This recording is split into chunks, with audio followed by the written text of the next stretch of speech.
শহীদদের রক্ত হবে না কো ব্যর্থ। 27 জুলাই বীরভূম জেলার নানুর শহীদ স্মরণ সভা অনুষ্ঠিত হল বাসাপাড়া বাজার এলাকায়।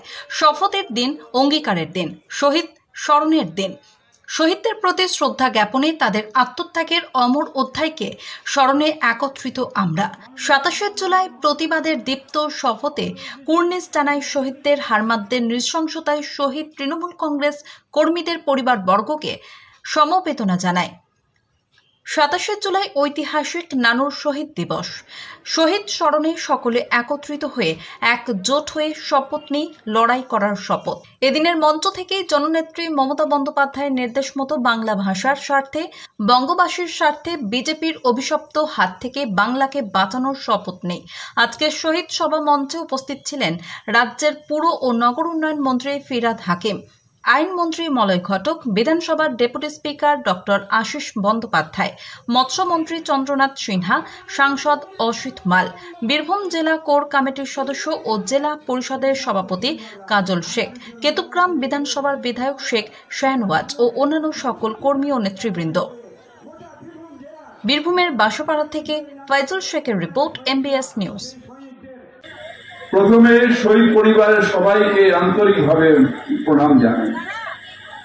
শহীদের রক্ত হয়নি কো ব্যর্থ, তার কারণ এই জায়গা থেকে নিয়ে শহীদ যত রক্ত এই জায়গায় বয়েছে, হয়তো বাংলায় অনেক কম জায়গায় এত রক্ত বয়েছে। একবার চাষিদের ওপর অত্যাচার, তারপরে তার প্রতিবাদ করায় যারা যারা সামিল হয়েছিলেন সেই সব তৃণমূল কংগ্রেস কর্মীদের উপর অত্যাচার, তাদের খুন করা হয়েছে। আমার যখন দেখি মাঝে মাঝে টিভিতে বসে যে যারা আজকে টিভিতে বসে হঠাৎ করে গণতন্ত্রের কথা বলেন, হঠাৎ করে বলেন ছি ছি ছি মমতা ব্যানার্জি কি করছে, বাংলায় মানুষ কথা বলতে পারছে না, তাদের মনে হয় কান ধরে এনে এই নানুরে ঢুকিয়ে দেওয়া যে দেখ কতগুলো মা আজকে তাদের সন্তান হারা হয়েছে, দেখে যা বাংলার কি অবস্থা ছিল, তোদের লজ্জা লাগা উচিত। বর্তমানে মুখ্যমন্ত্রী মমতা বন্দ্যোপাধ্যায়ের সঙ্গে আমিও কিন্তু বাসাপাড়ায় এসেছিলাম। সেদিন আমিও কিন্তু হাসপাতালে গেছিলাম। যখন হাসপাতালে সারি সারি দেওয়া 11টা মৃতদেহ সাদা চাদরে মোড়া সেখানে রাখা ছিল, আমি খালি একটাই কথা এখানে বলতে এসেছি, শহীদ স্মরণে তৃণমূল কংগ্রেস যেটা করে ভারতবর্ষের কোন রাজনৈতিক দল করে না।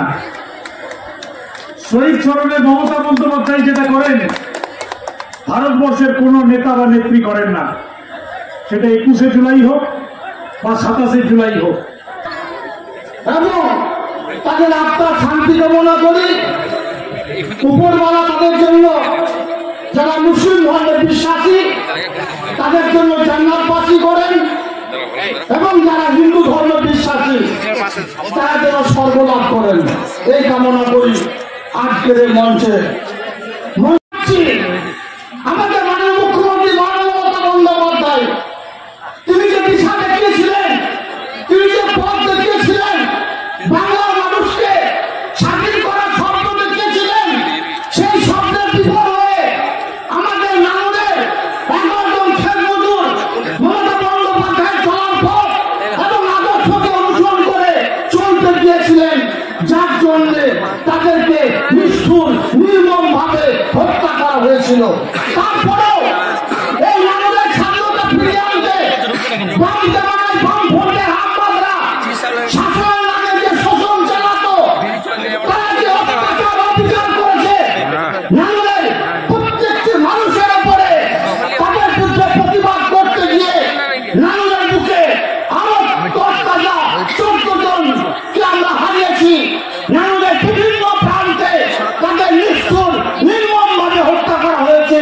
সেই পরিবারগুলোর পাশে আমরা ছিলাম, আমরা আছি, আমরা থাকবো। এটাই 11 জন শহীদ হয় সুরপুরে।